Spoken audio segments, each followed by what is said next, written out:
Bem-vindos a mais um episódio do Mami Talks.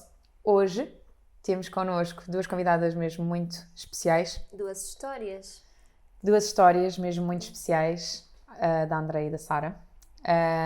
O episódio vai estar dividido. Primeiro vamos estar agora com a Andreia e depois a Catarina vai estar com a Sara. Neste episódio decidimos trazer-vos uma difusão que gostamos bastante e é uma difusão que se chama O Nosso Reencontro, porque efetivamente nunca há nenhuma perda e elas são a pessoa certa para também vos transmitir isso. Obrigada, Andreia, por teres aceito estar aqui connosco. Já tinhas estado connosco numa temporada anterior com o lado profissional e a consciência sistémica e tudo isso, e sempre disse à Filipa que gostava muito de te trazer para partilhares esta história de perda, enfim, já vamos ver que nome é que surge, pode ser, não é? Claro, perda estacional, já numa fase um bocadinho mais avançada do que aquela que estamos normalmente familiarizados, e com a tua visão, com a tua experiência também, que é muito, muito, muito inspiradora.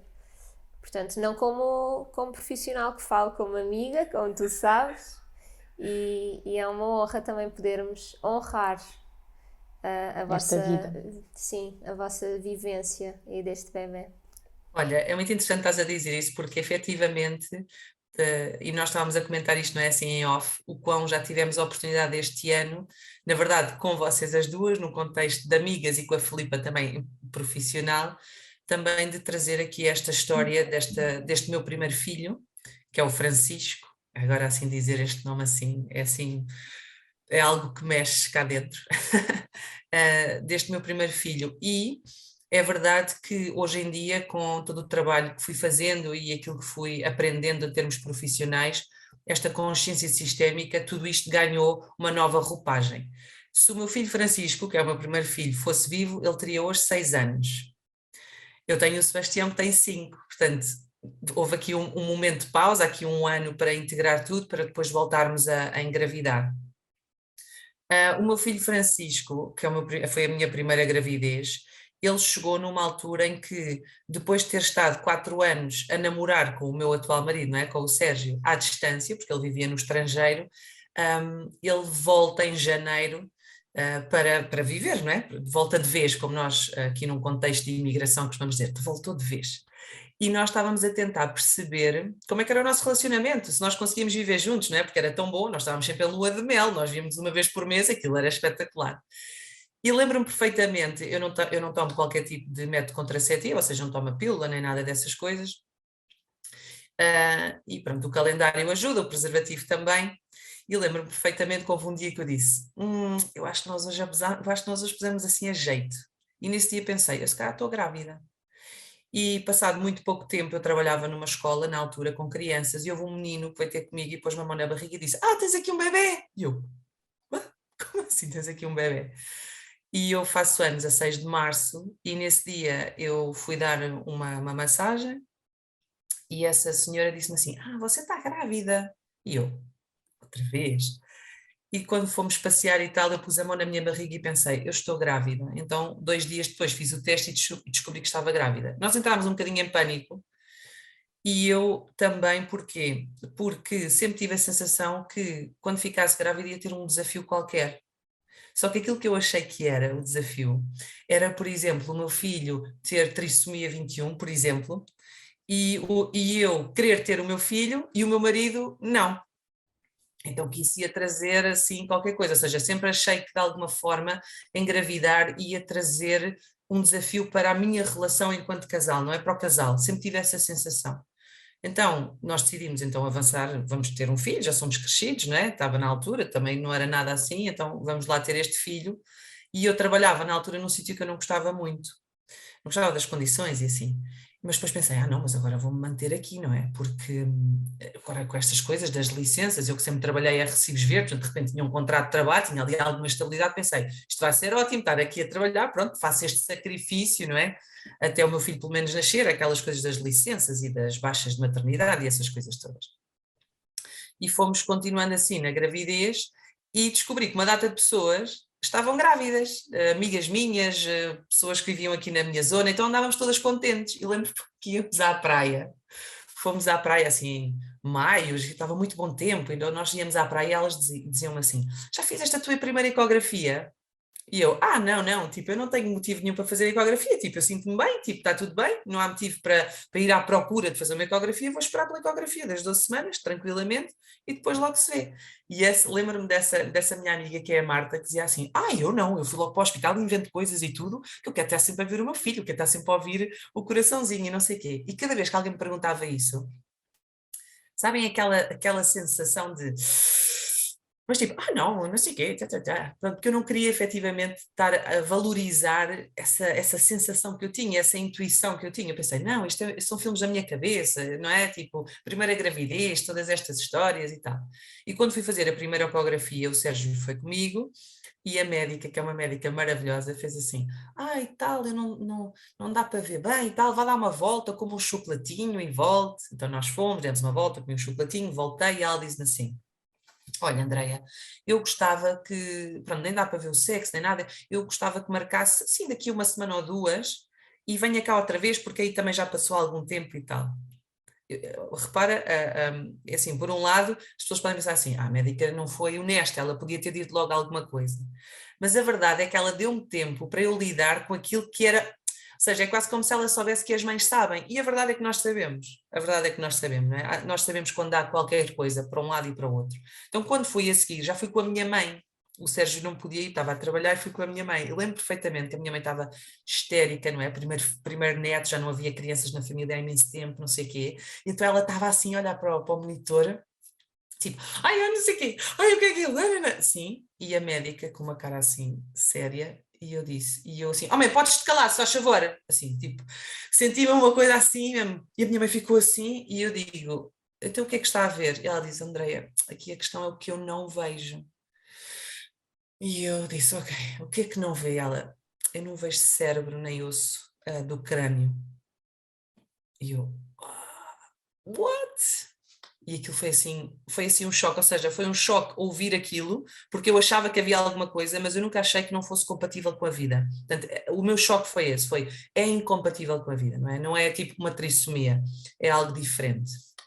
Então fiquei lá, depois a falar, a minha mãe coitadinha nunca mais, não disse mais nada, tipo tocava-me assim de vez em quando assim muito a medo que eu me desmanchasse.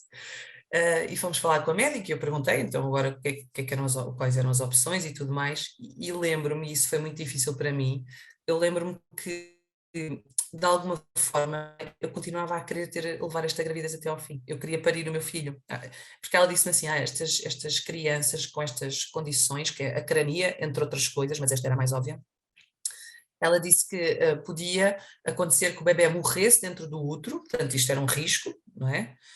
Porque eu perguntei, mas como é que ele está vivo? Ele disse, está vivo porque tu existes, porque ele existe conectado contigo.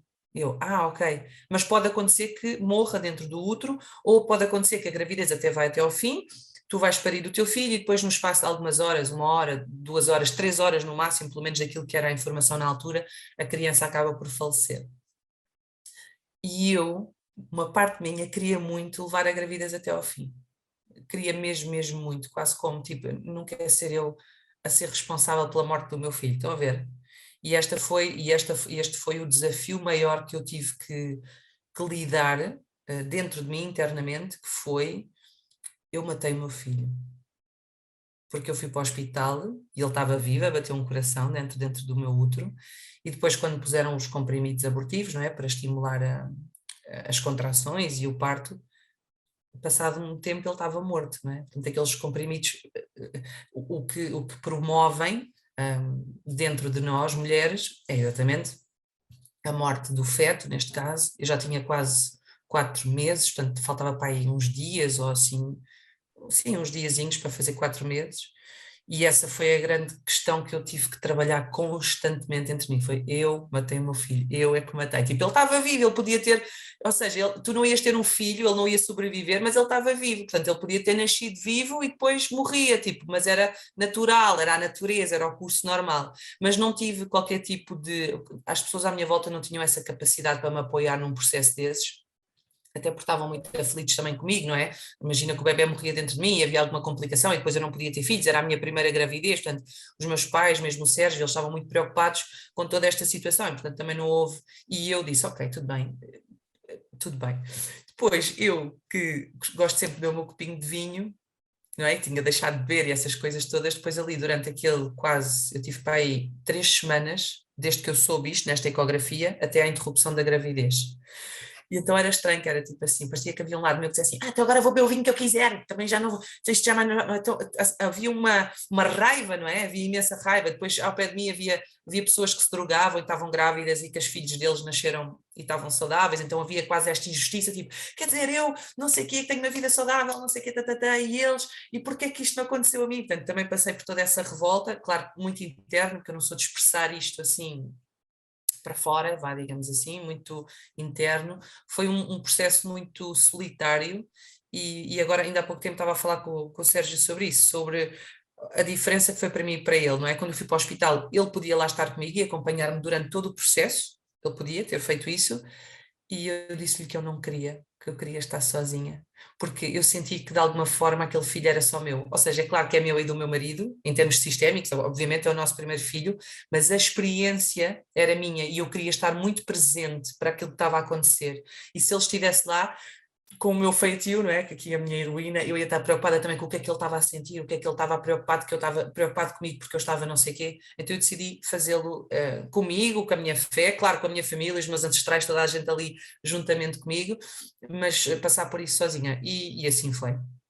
E rompeu a bolsa, tive as contrações, e ela disse-me assim: Olha, depois vai haver uma altura em que vais ter vontade de fazer força, é o momento da expulsão. E elas vinham assim: Mas não quer tomar nada, não quer tomar nada. Eu disse: Não, não, não quer tomar nada. Havia uma certa surpresa pelo facto de eu não querer tomar nada. Em primeiro lugar, a minha resistência à dor física é gigante. Portanto, para mim aquilo era a mesma coisa que ter tido dores de período quando na altura menstruava e tinha algumas dores. E depois eu estava tão imersa, eu estava numa meditação profunda, eu fiz imensos exercícios de yoga, eu falei imenso com o meu filho, portanto todo este processo foi um processo meu. Depois, a dada altura, há uma mudança de turno, vem a médica fazer o toque para perceber em que fase é que está e diz-me assim: Não tem vontade de fazer força? Não. É que está aqui. Então ela puxa, e eu não tinha decidido se queria ver ou não, não tinha ainda dito nada, e ela entretanto puxa, eu vejo tipo a pôr em feto, vi só assim um pedacinho, eu não vi mesmo o meu filho, não é? A pôr assim num paninho e a levar, e de repente tive a maior dor da minha vida, foi quando ela puxou a placenta. E isso foi tipo, what? O que é isto? Porque a placenta obviamente não estava descolada, não é? Não ia sair, tive que fazer uma cortagem. E essas duas coisas foram fortes. Por um lado, porque eu não tive a oportunidade depois de decidir se queria ver o meu filho ou não, ou seja, foi decidido na altura assim, e por um lado, eu acho que no meu caso, ainda bem que aceitei o facto de não ter visto e está tudo bem. Por outro lado, depois fui fazer uma cortagem, fui deitada num sítio, depois de ter passado por aquele processo, esse para mim é que foi a violência, não foi o processo em si, fui super bem atendida, todas as pessoas ali à minha volta, um ambiente muito bom, muito neutro, muito, muito carinhoso, digamos assim, mas depois tive que fazer uma cortagem, para fazer cortagem tiveram que me dar, não foi uma anestesia geral total, não é? Porque é só aquela, estás ali meio tonta, mas tive que me pôr assim, não é? Tipo em Cristo, e depois metem-me umas correias nas mãos. Eu estou a ouvir uma música que é Sometimes Every. Naquele momento, e pensei: Olha, passei por isto tudo e agora vou morrer. Palavra de honra, foi exatamente o que eu senti. Passei por isto tudo e agora vou morrer. Então aquilo foi horrível. E quando eu vou ter o meu filho Sebastião e tenho que ter uma cesariana de urgência e me levam para um sítio e me fazem assim, metem correias, eu pensei: Ai meu Deus, sabes, assim tudo chegou. Foi assim, pronto, isto assim só para dar. Agora vou-me calar um bocadinho também para, para poder interiorizar aqui tudo o que eu disse. Ah, Nós também. Andreia, deixa-me dizer que nós conhecemos-nos algures nessas semanas. Aliás, até acho que foi mesmo no fim de semana anterior a tu ires para o hospital fazer a interrupção. nós estávamos juntas no mesmo espaço, nós não nos conhecíamos de lado nenhum, não é? Tipo um workshop de grupo, e portanto estava lá eu, e estavas lá tu, e estavam lá mais não sei quantas pessoas. E quando mais tarde nós vamos fazer um retiro juntas e nós nos conhecemos e nos reencontramos, na verdade, nós tipo, mas calma, nós já estivemos juntas ali algures, naquele espaço. E eu não te identificava com aquela energia que eu tinha pressentido, não é? E percepcionado, que eu nem sequer tinha olhado bem para ti. Eu nem me lembrava da tua cara, mas eu lembrava que havia assim, tipo, uma zona escura naquela zona da sala e que eras tu. Então quando depois tu contaste a tua história, fez todo o sentido, não é? Estavas nesse processo profundo e depois quando te acompanhei no pós-processo e em que tu decidiste que ias à praia fazer um ritual de despedida do teu bebê, e eu me disponibilizei para ir contigo se tu quisesses. E no dia anterior eu disse ao meu chefe, ao meu coordenador, eu amanhã não venho trabalhar, para ir contigo. E foi tão bonito, e tenho essa imagem. Isso foi muito significativo, e foi muito importante, porque, e isso é uma das coisas que eu, este ano, ou seja, o luto faz-se por camadas, não é? E se eu achei que o luto saudável, digamos assim, demora mais ou menos em média 2 anos. E se eu achei que esses 2 anos já passaram há muito tempo, não é? Já são 3 vezes 2 anos. O ano passado estava a ouvir uma palestra da Satya Kaur sobre exatamente as memórias que ficam no útero quando há uma interrupção de gravidez, seja ela natural ou levada a cabo instrumentalizada. E pensei, eu afinal ainda não fiz o luto desta experiência, deste filho.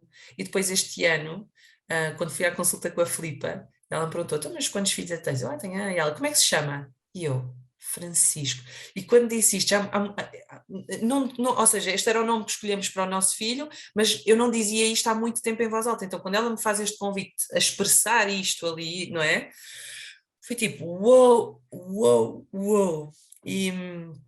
E depois, a partir daí, todo este ano, me chegaram muitas mulheres com exatamente esta história, uma história parecida, ou pronto, sempre uma perda gestacional, e à medida que eu ia apoiando cada uma delas no luto delas, eu ia finalizando o meu.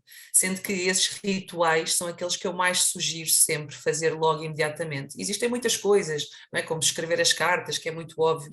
Este que a Catarina está a falar foi, eu quis ir à praia, eu fui à praia, e eu fiz algo, eu já não me lembro muito bem, mas eu fiz algo, uma coisa qualquer, e então eu fui quase tipo lavar-me a mim, lavar o meu útero, lavar esta história. Foi na Praia Pequena, lembro-me perfeitamente. E a Catarina disse, queres que eu vá lá contigo abaixo? Eu disse, não, mas fica aqui a olhar para mim. Tipo, just in case se acontecer alguma coisa, porque eu não sabia, não é? Eu estava muito emocional e era algo muito presente ainda. Então aconteceu isso. E lembro depois fomos para o carro e pusemos uma música, um mantra que nós adoramos, acho que é da Sanatam Kaur, e ficámos ali a cantar e a dançar e não sei o que, e a vibrar naquilo, e chorava, e ela chorava comigo. Pronto, a Catarina é de choro fácil, não é? Vocês sabem isso tão bem quanto eu. E chorava, e abraçava, e agradecia e tudo mais. E depois, 2 dias depois, eu lembro perfeitamente que eu ia de carro e estava um dia lindo. E eu estava a olhar assim para o campo, porque, não é? Vivemos aqui no campo, eu estava a olhar e pensei, que lindo, e de repente tive uma emoção, uma gratidão imensa, e disse, obrigada meu filho por não teres nascido. E eu pensei, Andréia, louca, vais contar isto a alguém, as pessoas vão pensar que tu és louca, não é? Obrigada por não teres nascido. E essa é a verdade, que é, eu sinto uma gratidão imensa pelo sacrifício que o meu filho e eu e o meu marido, não é, a minha família, fizemos de passar por esta experiência de não ver nascer este filho, não é, de não o termos, porque isso permitiu-me uma data de coisas. Em primeiro lugar, mandei para as couves logo aquele emprego que eu não queria nada e que não estava nada a fazer bem, que eu estava ali a obrigar-me a ficar por causa do meu filho. Reparem como o caminho é tão grande, não é? Quando agora eu digo assim, não, eu não fico ou fico num sítio de acordo com aquilo que eu sinto, aquilo que eu quero, porque esse é o exemplo que eu quero dar ao meu filho, e não que ele tem que se sacrificar a vida dele e as escolhas dele, não sei o quê. Não, então, esse foi uma aprendizagem brutal e gigante. Em segundo lugar, eu e o Sérgio tornámos-nos realmente um casal na plenitude, não é? Porque agora não só nós não éramos casados na altura, ainda só vivíamos juntos, mas não só tínhamos assumido um compromisso de experimentar a vida os dois, como já tínhamos de alguma forma cruzado esta força vital de passar a vida à frente, não é? Então havia aqui um reforço, assim, uma energia, um poder que vinha. E em segundo lugar eu percebi que eu queria ser mãe, que era algo que eu não vou ser muito sincera, não era um desejo meu, aquelas pessoas, desde pequenina que eu sempre quis ser mãe. Não, eu quando era miúda queria ser mãe, queria ter 6 filhos, pronto, aquelas coisas todas, mas depois quando me tornei adulta, não era assim um desejo que eu tivesse ser mãe. E depois fiquei com a sensação de que, não, eu quero finalizar isto, eu quero profundamente, no profundo de mim, eu quero finalizar este processo, mas agora com um desfecho diferente. Andreia, tu sentes-te confortável? Queres partilhar aquilo que aconteceu no carro com o Sebastião? Sim. Uma das coisas interessantes quando eu fiquei grávida do meu filho foi que a Catarina era a nossa doula e eu achava que pronto, que já tinha feito o luto do meu primeiro filho e que estava tudo bem.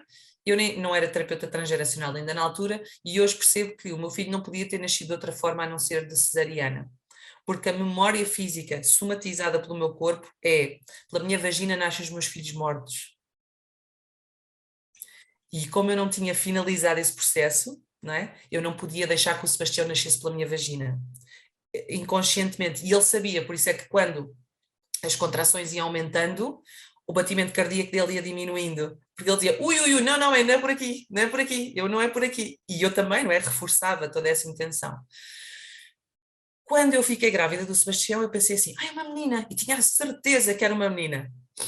E passado um tempo, muito pouco tempo, aí um mês, eu estava a falar com o Sérgio e disse assim, olha Sérgio, com a mesma naturalidade que achava que era uma menina, agora tenho a certeza que é um menino. Mas uma certeza absoluta. Ele disse, eu também, aconteceu a mesma coisa. Ok, sim senhora. Efetivamente é um menino. Passado algum tempo, quando o meu filho nasceu, eu pensei, será que é a mesma alma, não é? Porque a alma não chegou a descer. Nós no Kundalini Yoga, nós assumimos que a partir nos 120 dias de gestação é quando a alma desce. Portanto, a alma do meu filho não chegou a descer do meu primeiro filho. Então pensei, será que é a mesma alma? Será que ficou lá à espera e tal? Mas pronto, não era uma coisa que eu também pensasse muito, porque também não me interessa, honestamente, era só uma curiosidade. Um dia tinha ido à casa de uma prima minha ao aniversário e vinha para casa só eu e o meu filho, eu a conduzir, ele lá atrás, acho que ele tinha pai 3 anos e meio, assim, algo do género, e ele diz-me assim, sabes mãe, eu fiquei um bocado zangada contigo. E eu, ficaste zangada comigo? Mas porquê? Eu pensei que ele estava a falar da festa, não é? E ele diz-me assim, porque tu não me deixaste vir. E eu, não te deixei vir, não te deixei vir onde? E ele, não me deixaste nascer.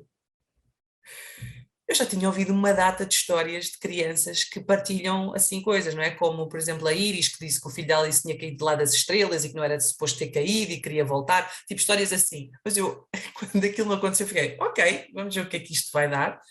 E então eu disse assim, não, mas eu gostava que tu viesses, mas depois não, pronto, não dava. E ele disse assim, não. Eu assim, como é que esta criança está a ter esta conversa comigo? Fiquei chocadíssima. E ele disse algo, agora não sei precisar as palavras, mas ele disse, não, foste tu que decidiste que eu não vinha. Ou seja, algo do género. E eu pensei, será que ele está a falar em meu nome, não é? Esta minha coisa de eu matei o meu filho, eu gostava de ter parido e não sei o quê. Eu pensei nisso. E disse, mas olha... mas depois tu vieste outra vez. Ele disse, sim, eu vi outra vez, mas vim por causa do pai. E isso fez-me todo o sentido, porque se para mim era óbvio, depois daquela primeira gravidez que eu queria ser mãe, o Sérgio ainda não tinha a certeza e nós demorámos algum tempo até ele dizer, não, ok, vamos embora, vamos lá então ter o nosso filho. Então ele disse, eu vim por causa do pai. E eu disse, tu ainda outra vez não vieste porquê? Ele disse assim, houve um problema nas células.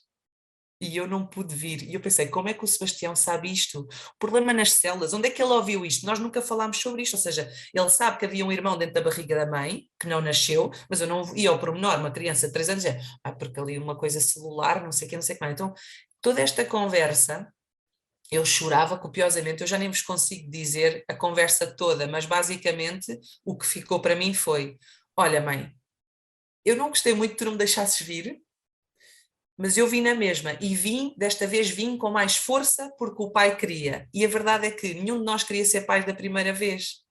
E eu compreendo que essa força Por isso é que eu dizia muito que aquele filho era um bocado meu filho, eu sentia como meu filho. Porquê? Porque efetivamente essa força de desejar depois aquela criança era minha, era inconsciente, obviamente, mas era minha. E da segunda vez não, da segunda vez o Sérgio estava all in. Ele até disse assim, quando nós decidimos engravidar, ele disse assim: pronto, então é a partir de agora? É, ele disse, emprenho-te à primeira.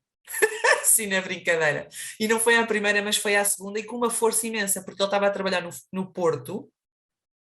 E, portanto, nós tivemos, eu disse, pronto, paciência, eu vou estar a ovular na altura em que ele está no Porto, portanto, tipo, paciência, não é?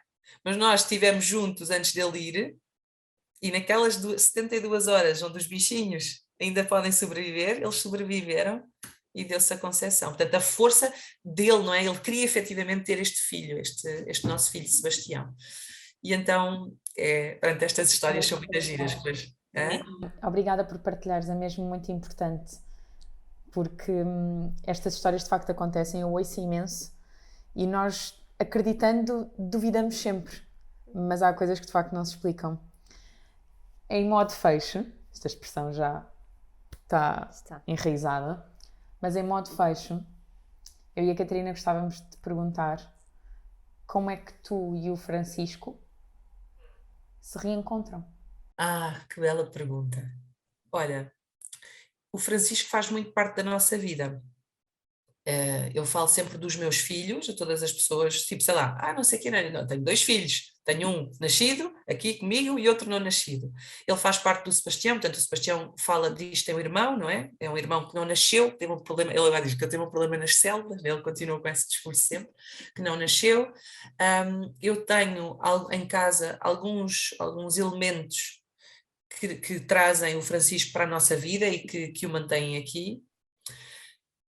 E dentro do meu coração, eu tenho uma paciente que passou pela mesma coisa, ela disse, tenho medo de me esquecer, ela disse assim, eu tenho medo de me esquecer, eu disse, isso é impossível, impossível, porque dentro de nós, esta criança vive, não é? Ela faz parte do nosso sistema, e quando nós dizemos, ela faz parte do meu sistema, ela faz parte da minha família, existe uma força que vem em ter este raminho desta árvore, não é? Na árvore que sou eu, tenho vários raminhos, são todas as pessoas que constituem o meu sistema, e este raminho é um raminho muito próximo do meu coração, que a cada momento que eu educo o meu filho, o Sebastião, o Francisco está lá, porque eu ter tido essa experiência, tenho a certeza que isso fez de mim uma melhor mãe, principalmente a nível do controle. Eu não controlo nada, então eu vou dar todas as possibilidades ao meu filho para que ele possa experienciar, porque, não tens medo que ele caia? Claro que tenho. Não tens medo que ele morra? Claro que tenho, mas no meu medo não muda nada, eu estar a fechá-lo em casa não muda nada, portanto, eu acho que isso fez de mim uma mãe muito mais paciente e muito mais livre na forma como expressa e permite ao seu filho expressar-se na ligação com a vida e com os outros. Obrigada. Obrigada eu, foi tão bom, foi um fecho, este ano foi mesmo um fecho, eu acho que com este movimento aqui nesta conversa com vocês, eu fecho finalmente o luto desta experiência e da perda deste meu filho, muito grata. Obrigada. Até já. Um grande beijinho, até já. Obrigada. Acho que nós já sabíamos que este episódio ia ser bastante emotivo, principalmente porque num contexto mais íntimo nós falamos e nós partilhamos estas histórias umas com as outras, mas é preciso uma tremenda coragem da Andreia para trazer isto com o detalhe que traz e com tantos ensinamentos, tanta raiz terapêutica que ela já foi abraçando ao longo destes anos. É um desafio muito profundo e muito grata à Andreia, porque eu tenho a certeza absoluta que há outras pessoas que estão a ouvir este episódio e que em alguma coisa se vão relacionar e vão levar estes ensinamentos com elas. Sim. Agora vamos entrar com a Sara, que também tem uma experiência de perda in utero, com os contornos um bocadinho diferentes, já vamos descobrir quais são. Então queremos agradecer-te, Sara, por estares aqui connosco. Obrigada por teres disponibilizado o teu tempo e por vires dar a cara também e voz a este tema tão importante e partilhar a vossa experiência familiar. Então, queria perguntar-te como é que foi para ti, e também tenho de estar assim um bocadinho distante porque eu acompanhei, foi a primeira pessoa que eu acompanhei em direto a ter uma perda. e na fase avançada que foi da gravidez, então para mim foi assim, mexeu muita coisa. Vou tentar também não ficar, não ir lá atrás. Então, como é que foi para ti descobrir, como é que aconteceu? Ou seja, estavas a ter uma gravidez tranquila, saudável, e depois? Portanto, nesta segunda gravidez, foi tudo muito atípico, porque eu sentia-me muito esquisita, estava extremamente sensível. Mesmo a tomar banho, eu lembro-me que doía-me só passar o sabão no corpo, por exemplo, nos mamilos e não só. Tinha o corpo, não sei explicar, é uma sensação muito estranha. Mas estava tudo supostamente normal, não sei se estaria, se não, porque às 12 semanas fizemos uma ecografia com um médico, que foi mesmo um animal autêntico. O médico já era super velho e mandou-me entrar, despachou-me, sei lá, em 3 minutos, fartou-se de bater na barriga com o ecógrafo e via-se as pernas do bebê assim, e ele disse, ok, 12 semanas, está tudo ótimo, próximo. E a assistente disse, mas não está ninguém lá fora, não está ninguém na sala de espera, não está ninguém na sala. Consta-se até foi comigo essa ecografia. E pronto, e eu até achei que tinha sido uma ecografia normal, até ter saído aquele caso do bebê que nasceu sem cara na televisão, e toda a gente depois ficou a perceber que o mínimo de uma ecografia no público tem que ser 20 minutos, e aquilo não chegou sequer a 5 minutos. Portanto, eu não sei se nessa ecografia não teria sido detectada alguma coisa das 12 semanas, porque foi assim uma coisa mesmo pessimamente mal feita, mas o bebê foi se desenvolver sempre no percentil normal, supostamente, tendo em conta depois as outras ecografias. Eu não fui acompanhada no privado, como tinha sido da Constância e como fui depois do Benjamin. Portanto, nesta gravidez tinha ido ao privado quando detectei a gravidez, mas depois decidi ser acompanhada no público, porque tinha corrido tudo bem da Constância e não sentia essa necessidade. Na ecografia das 21 semanas, porque estava tudo muito ansioso, porque ainda não tínhamos conseguido descobrir o sexo do bebê, foi quando fui fazer a ecografia, não no mesmo sítio, mas no sítio onde ia sempre, em Mem Martins, e a mesma senhora do costume depois disse, o que é que se passa aqui, você não tem líquido nenhum, e começou, ela que é sempre super ríspida quando os casais entram na sala, que fala super mal e nem sequer olha para os casais, depois começou-me a fazer festinhas, assim tipo com uma sensação de muito pena, tipo ok, isto não está bem, alguma coisa não vai evoluir aqui, mas eu não conseguia perceber o que é que estava a passar. Foi assim tipo um balde de água fria para mim e para o Raul. Nesse dia até estávamos com a Constância, acho eu, pedimos a alguém para ir lá buscá-la, porque ficámos depois à espera dos resultados para ir imediatamente para o hospital.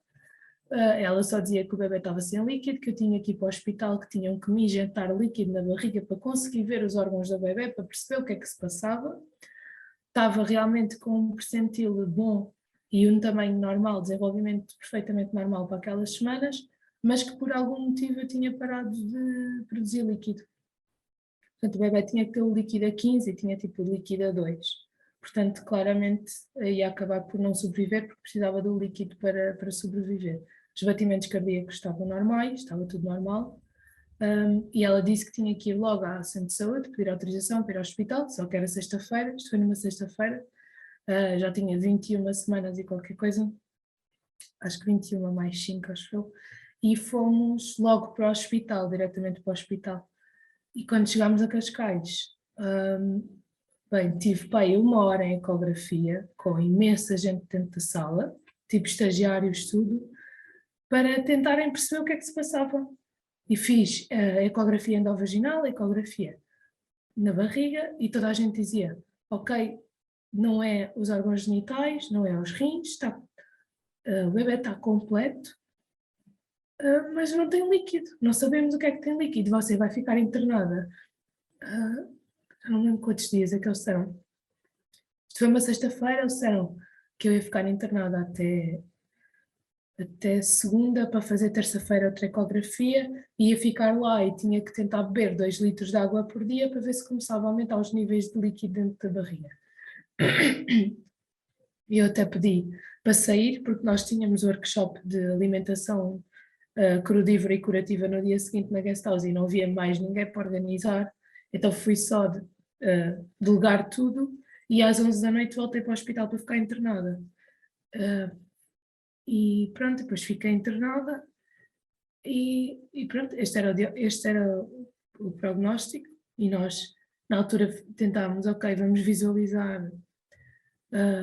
vamos tentar visualizar o bebê dentro de muito líquido para tentar ver, porque aparentemente ele ainda nem sequer está em sofrimento, está bem? E pronto, e ficámos assim, sem saber o sexo, na mesma, e ficámos internados, fiquei internada o fim de semana todo, até segunda-feira. Como foi viver a expulsão? Ou seja, desde o momento em que tu entras no hospital, em que ficas nesse processo de espera para perceber se efetivamente qual é o desfecho, não é? Porque ainda estava tudo em aberto, havia essa desconfiança e a probabilidade a aumentar de que as coisas terminassem. Como é que foi viver esses dias e como é que depois foi a expulsão? Isto já fez quase 3 anos, faz em fevereiro 3 anos. Quando o Benjamin fizer 2 anos, faz 3 anos. Eu lembro-me que até falámos disso contigo, que eu tentei logo sentir se eu tinha algum sentimento de culpa por causa de estar a trabalhar imenso e estar a guest house e ter as coisas todas. E eu não consegui associar, eu sei que isto é super difícil para a maioria das mulheres, mas eu não senti qualquer culpa, porque eu pensei, se eu voltasse atrás eu não faria nada de maneira diferente. Eu não sinto que me excedi, não era época alta, eu não estava com imenso trabalho, estava a trabalhar, mas nada por aí além. E então tentei, não estava, é claro que estava com algum, sei lá, medo, preocupação enquanto estava no hospital, mas eu estava com um pensamento super positivo, porque, ok, ele está com o líquido muito baixo, está no líquido mínimo, em vez de ter a água à volta, eles diziam que tinha tipo uma lagoa, aqui na parte respiratória só, o resto estava seco, sem líquido, mas ele não estava em sofrimento, os batimentos cardíacos estavam normais, e ele mexia-se, eu sentia-o mexer-se. Então, tive sempre a pensar, ok, o líquido vai aumentar, vamos pensar, o líquido vai aumentar. Eu tive sempre com este pensamento, porque achava mesmo que ia conseguir reverter a situação. É claro que eu fui muito realista, e na altura estava lá o enfermeiro Jorge, que eu adorei conhecê-lo. Era acho que é dos poucos parteiros que estava em Cascais e que fazia partes de joelhos e deitado e tudo e mais alguma coisa, e eu falei bastante tempo com ele e disse, olha, eu tenho uma viagem à Índia daqui a menos de um mês, está programado eu ir grávida, é viável, não é viável, como é que é, cancelo já, o bebê vou ficar de repouso, eu preciso de ter uma ideia. E ele disse, assim, vai ser muito complicado a gravidez evoluir, e pronto, vamos esperar, vamos ver. E ele esteve comigo e foi ele que no domingo, eu acho que no domingo de manhã ele veio ver os batimentos e estava tudo normal, mas foi muito difícil. E estava normal à noite. Ele veio com, acho que era o Doppler, para ver os movimentos. Não havia movimentos, mas os batimentos cardíacos estavam super estáveis, tudo normal. E depois de manhã, na segunda de manhã, eles só me iam levar para a ecografia na terça-feira e vieram de manhã e disseram que se eu sentia o bebê. Eu disse que já não tinha sentido. Então levaram-me logo para a ecografia. E aí eu acho que esse é o momento mais duro, porque estás ali sozinha, está uma médica que vai ver e diz-te, pronto, já não há batimentos cardíacos, o bebê já não tem vida e depois não tens ali ninguém contigo para te dar apoio. Ela teve que chamar outra médica, porque tem que ser duas a dar a confirmação e depois Entretanto, sentaram-me na cadeira de rodas para me levar novamente para o quarto. E eu acho que, pronto, e a senhora que me levou para o quarto era a senhora que já tinha perdido 5 filhos e, portanto, parecia que ainda estava a sofrer mais do que eu, até quando me levou para a indução. Mas foi um desfecho a nível hospitalar de todo este contexto, foi bastante humanizado para o Hospital de Cascais, porque disseram-me há muitas coisas que a ciência não explica e que nós não entendemos, tanto que depois o bebê foi para a autópsia e foi inconclusiva. E pronto, e houve um acompanhamento desse cuidado a mim, por estar lá sozinha, eu senti que foi bastante humanizado.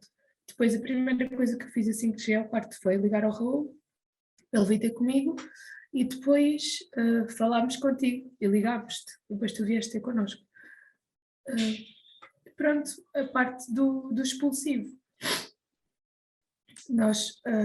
Eles queriam-me levar, antes do Raul chegar e antes de te ligarmos e antes de tu chegares, eles queriam-me levar imediatamente para a indução. E eu disse não, mas eu ainda nem sequer ninguém veio falar comigo, ainda nem sequer ninguém me deu as hipóteses que eu tenho. Como é assim que me vão levar já para a indução?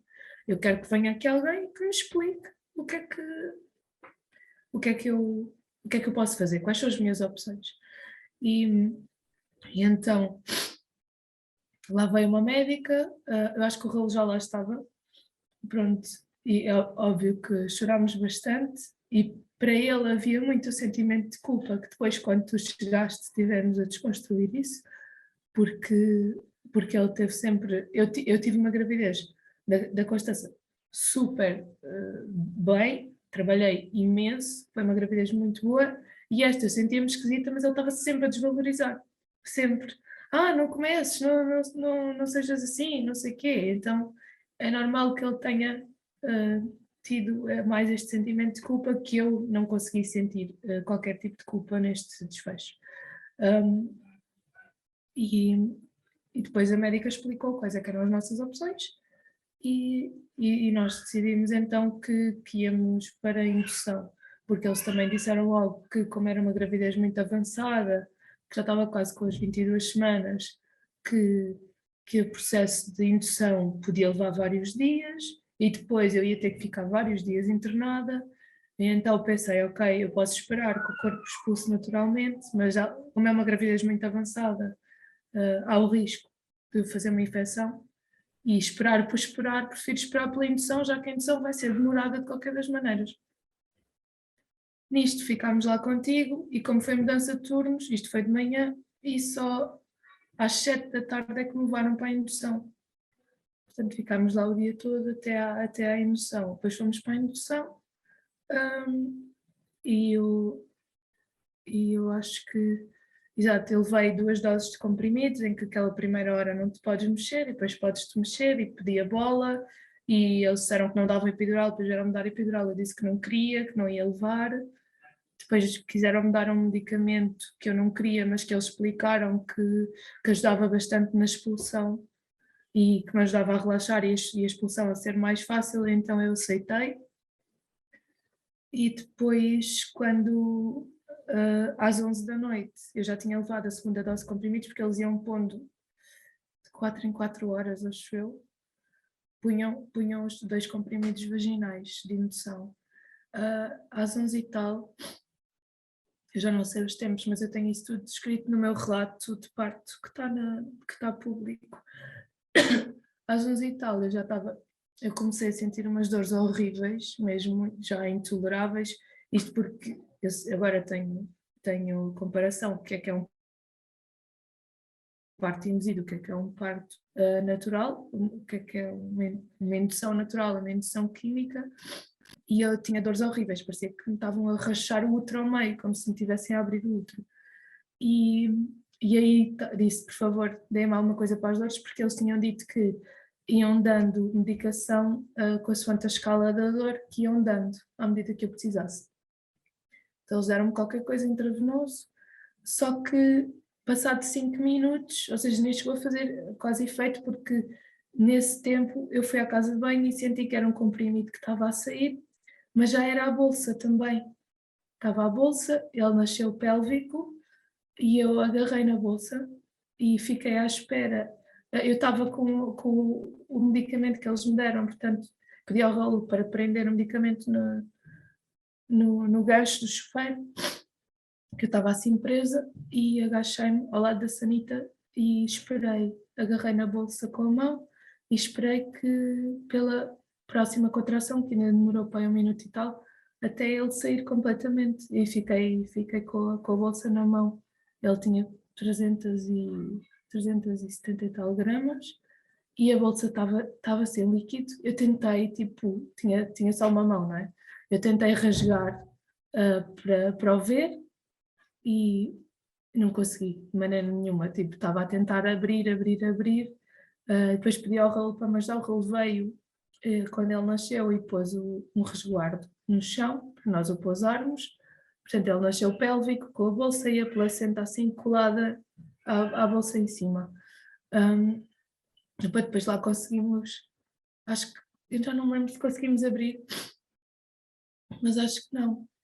Chamámos a auxiliar e a auxiliar olhou muito assustada para o chão, porque nós não chamámos ninguém durante todo este processo. Eu tinha falado contigo, depois falei com a Carla e depois falei com a Marília, que ia ser a nossa parteira, porque era suposto o parto ser em casa, e ela falou daquilo da corretagem. Eu estava a morrer de medo de ficar com restos lá, portanto eu não queria lá ninguém na sala, nem queria ninguém que me viesse tirar, nem nada, por isso nós não chamámos ninguém durante este processo todo, tivemos sempre só os dois lá na casa de banho. E quando ela olhou para o chão e viu a bolsa e o bebê lá no resguardo, ficou assim muito em pânico e foi chamar o Miguel, o enfermeiro parteiro que já tinha assistido o parto da Constança.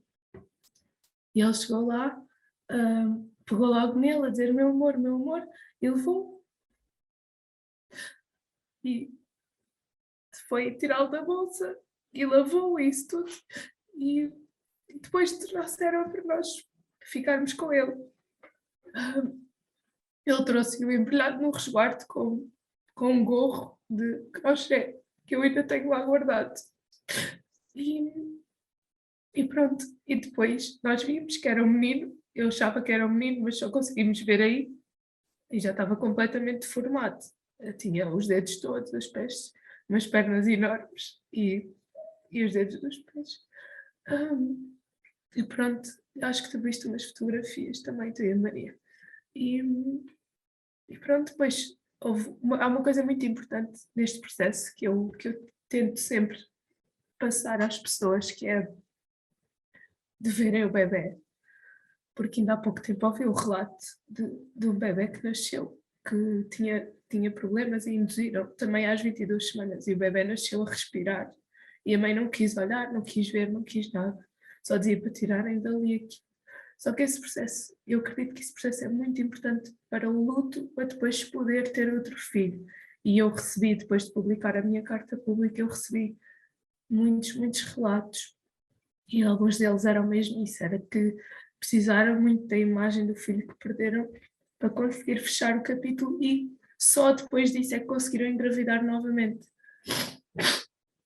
Então, nós ficámos, a senhora que me levou para a indução, que parecia que ia sofrer muito mais do que eu, que já tinha passado pelo processo 5 vezes, ela disse, é muito importante que vocês vejam o vosso filho e que estejam com ele, e eu achei isto super importante da parte dela. É claro que nós queríamos ver, mas se calhar para outras pessoas tinha feito diferença esta mensagem que ela passou. E pronto, nós ficámos com ele ainda um bom bocado e tirámos fotografias, e no boletim da grávida fizemos a impressão das mãos e dos pés. E pronto, depois nós deixámos o corpo para a autópsia. A parte positiva de tudo isto é que se fosse às 24 semanas tínhamos que fazer funeral, tínhamos que fazer declaração de óbito, e acho que isso ainda ia ser muito mais doloroso, porque acho que o mais doloroso neste processo todo é depois ter que explicar a toda a gente o que é que aconteceu, porque estava com 5 meses e tal, já tinha barriga, já toda a gente sabia, então as pessoas, obviamente, sem maldade nenhuma, perguntam. E pronto, assim, este foi assim o processo do expulsivo. E a Constança na altura tinha já a idade, vocês disseram, não é? E ela também foi vendo a tua barriga crescer. Como é que depois foi contar-lhe e lidar com isso? Ela tinha 1 ano, ele estava previsto nascer em junho e eles iam ter 23 meses de diferença. Portanto, ela tinha 1 ano e meio, mais um mês, tinha uns 19 meses quando isto aconteceu. E ela dizia, o bebê, apontava para a barriga. E durante este processo todo ela ficou com a tia, acho que ficou com a tia ou com a avó, já não me lembro. E depois, quando nós voltámos para casa, eu depois tive logo alta nesse dia, porque eu não tive hemorragia nenhuma, eu não perdi sangue, eu nem sequer subi para o internamento. Assim que houve a expulsão e depois deste processo de estarmos com o bebê, deram logo alta, passaram uma baixa de 30 dias e deram alta. Portanto, fomos para casa. Eu não sei se ela foi ter connosco no dia seguinte ou qualquer coisa assim. E depois ela dizia, o bebê. E eu dizia, o bebê já não está na barriga da mãe, já não está. Ela apontava e eu dizia sempre, o bebê já não está cá.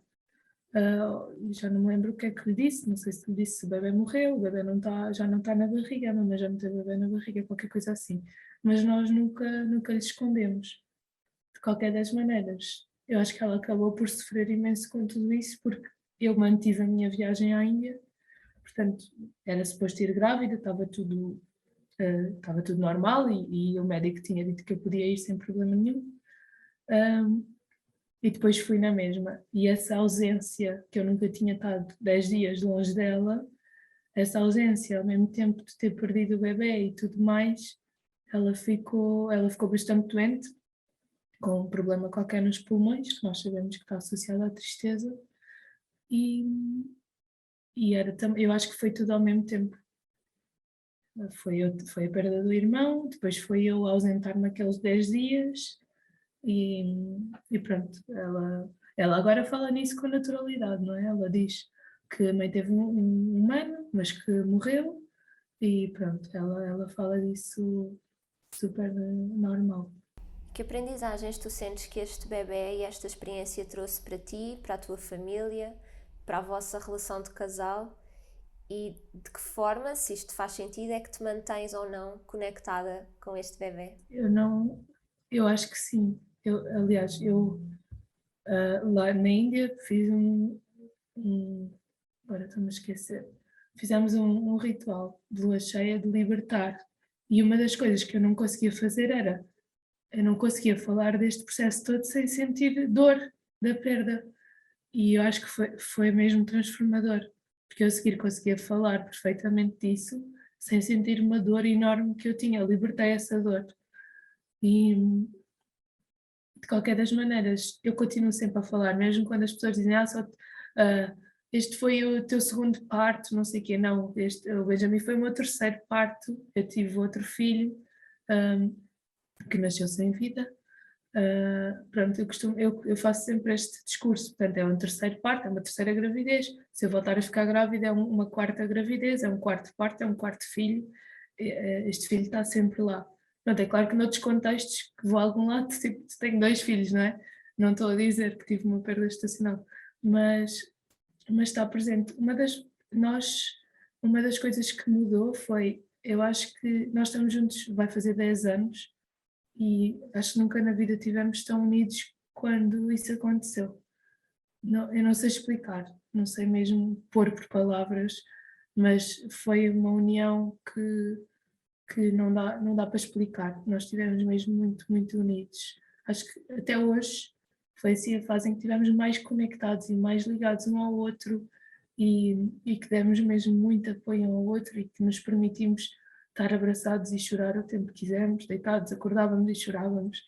E este processo todo de luto, eu durante uma semana, depois de ter vindo ao hospital, andei a escrever aquela carta de luto que eu depois deixei pública, e depois disso recebi centenas de relatos de mulheres que passaram pelo mesmo e de situações, se calhar, mais difíceis ou não.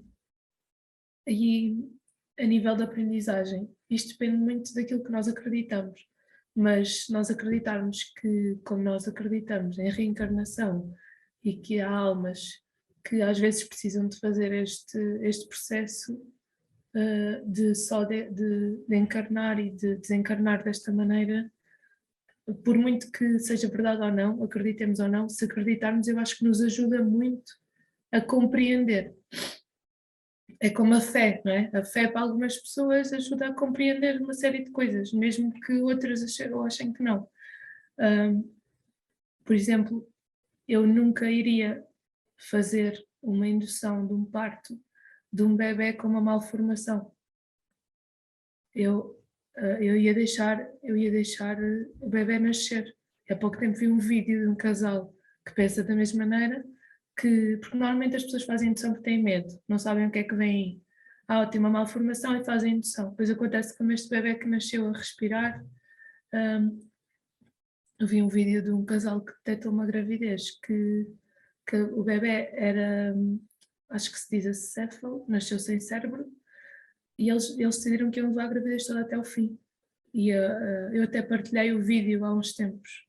Claro que me fartei de chorar, porque ele entrou em trabalho de parto às 31 ou 32 semanas, a bebê nasceu, só tinha umas horas de vida, e tipo, tinha só até aqui aos olhos, depois não tinha nada, era liso, e eles estiveram com ela, a conversar, a falar com ela, até ela falecer, o tempo todo depois do parto, e às vezes, eu acredito que se calhar há almas que vêm só para fazer este processo, portanto, concluir este processo, não interromper o processo que aquela alma veio fazer. Mesmo que seja uma malformação gravíssima, eu não faria. Eu levaria a gravidez toda até o fim e ia entregar o desfecho que tivesse que ter. E eu acho que esta é assim a maior aprendizagem que eu tiro desta experiência, porque não, é muito tabu, e eu, quando publiquei o texto, tentei mesmo que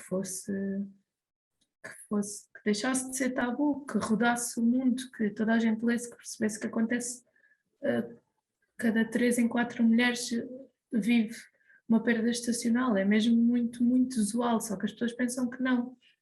É muito vivido em silêncio, esse sofrimento é muito vivido em silêncio, e eu acho que deve ser aberto para as pessoas poderem ter o apoio que precisam, mesmo que seja apoio psicológico, saúde mental é super importante.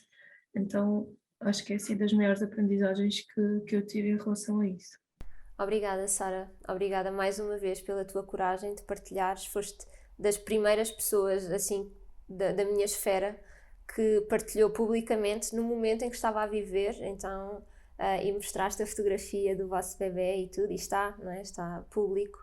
Então é assim mesmo uma grande inspiração para nós também podermos aprender com a vivência de cada um, e no meu caso particular de uma forma tão próxima. Obrigada mesmo. Para todos os que nos estão a ouvir, o nosso grande objetivo neste episódio era trazer experiências reais de perdas para além do primeiro trimestre e de como podem trazer estas aprendizagens, estas integrações, e não ficarmos só, passarmos pela zanga, pela revolta, pela incompreensão, pela confusão, tudo isso, mas ir mais além e podermos integrar isto em nós, e integrar também o papel destes bebés e dar nome, se for o caso, e mantê-los presentes e vivos no nosso coração, nos vossos corações.